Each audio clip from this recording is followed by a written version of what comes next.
Hello friends, मेरा नाम है साकिब खान और आप देख रहे हैं क्रिएटिव खान। आज की इस वीडियो में हम रैंडम फैक्ट्स के बारे में बात करने वाले हैं, तो चलिए वीडियो शुरू करते हैं। इंसान ने जब फ़िज़ा में पुरलुत्फ़ उड़ान करते हुए परिंदों की जानिब देखा, लफ्ज़ क्यों ने इंसान के दिमाग में परिंदों की इस परवाज़ पे सवाल उठाया और देखते ही देखते हवाई जहाज़ तख्लीक हो गया।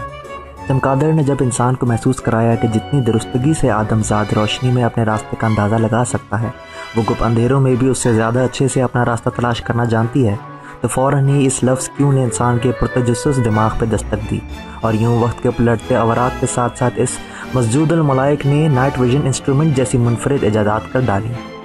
इसी तरह से जब इस मिट्टी के पुतले ने पत्थर को पत्थर पर मारा और आग पैदा हुई, तो इस इंतज़ार में खड़े लफ्ज़ क्यों ने हमेशा की तरह इंसानी दिमाग को झंझोड़ा और इस खाकी मुजस्मे ने आग से मुताल्लिक़ा कई हैरानकुन चीज़ें बना डाली।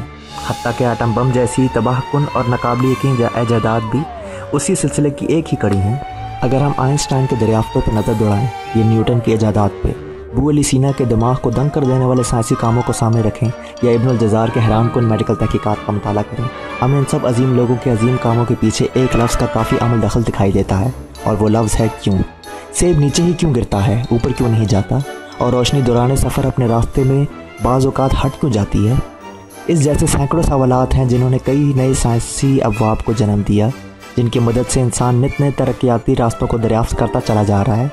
लफ्ज़ क्यों की बुनियाद पे ही इस्तेमाल, इन जैसे ही चंद सवालात और जवाबात का मजमूआ तरबियत देने की ये मैंने अदना सी कोशिश की है। उम्मीद है आप लोगों को ये वीडियो पसंद आएगी। एल्फ़ी अपनी बोतल में क्यों नहीं सूखती या चिपकती। एल्फ़ी अशिया से सिर्फ उसी वक्त चिपक सकती है जब वो हवा से रिएक्ट करे। दूसरे अल्फाज में अगर हवा ना हो तो एल्फ़ी अशिया से चस्पा होने की सलाहियत को खो देती है। एल्फ़ी को बोतल में भरते वक्त बोतल में से सारी हवा को खारिज कर दिया जाता है और यूँ हवा की अदम मौजूदगी के बायस एल्फ़ी बोतल के अंदर नहीं चिपक सकती।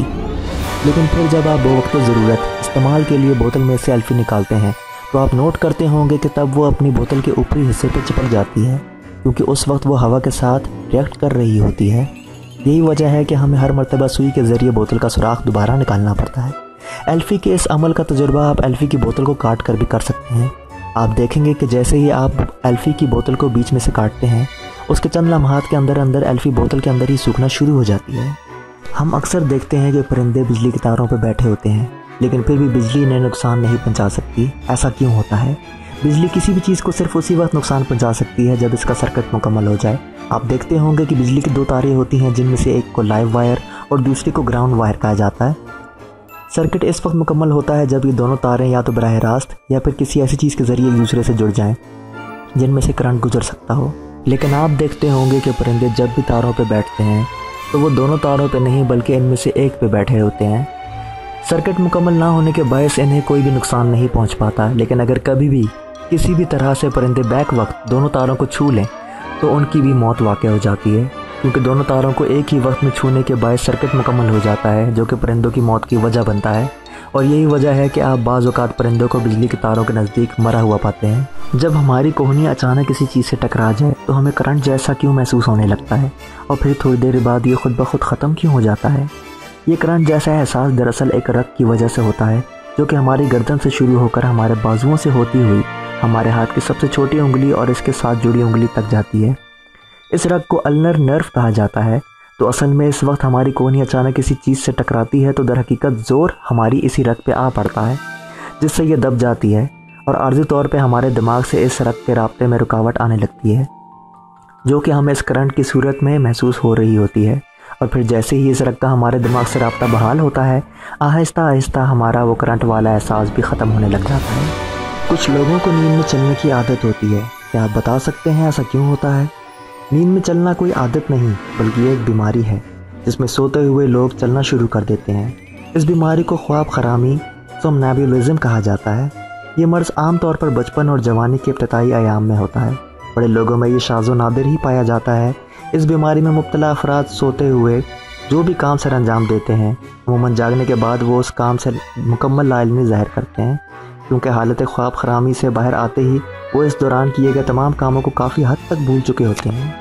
आपने सुना होगा कि हमें नर मच्छर नहीं काटते बल्कि ये काम सिर्फ मादा मच्छरों का ही होता है। क्या ये बात सच है? अगर ये सच है तो ऐसा क्यों होता है? जी हाँ, ये बात बिल्कुल सच है कि नर मच्छर हमारा खून हरगिज़ नहीं चूसते। اصل میں خون مچھر خاندان کی بنیادی خوراک ہے ہی نہیں، بلکہ ان کی بنیادی خوراک جوس نیکٹر ہے، جو کہ پودوں خاص طور پہ پھولوں سے حاصل ہوتی ہے۔ لیکن مادہ مچھر انرجی کے لیے تو نیکٹر کا استعمال کر لیتی ہے، لیکن اسے انڈوں کے لیے جس پروٹین کی ضرورت ہوتی ہے وہ اسے صرف خون سے ہی حاصل ہو سکتی ہے۔ یہی وجہ ہے کہ نر مچھروں کی بجائے صرف مادہ مچھر ہی ہمیں کاٹتے ہیں، کیونکہ نر مچھر اپنی خوراک نیکٹر سے پوری کر لیتا ہے۔ اگر آپ کو یہ ویڈیو پسند آئی ہو تو اسے لائک کریں، کمنٹ کریں اور سبسکرائب پہ کلک کرنا مت بھولیں۔ فی الحال کے لیے اتنا ہی، دیکھتے رہیے کریٹو کارنر۔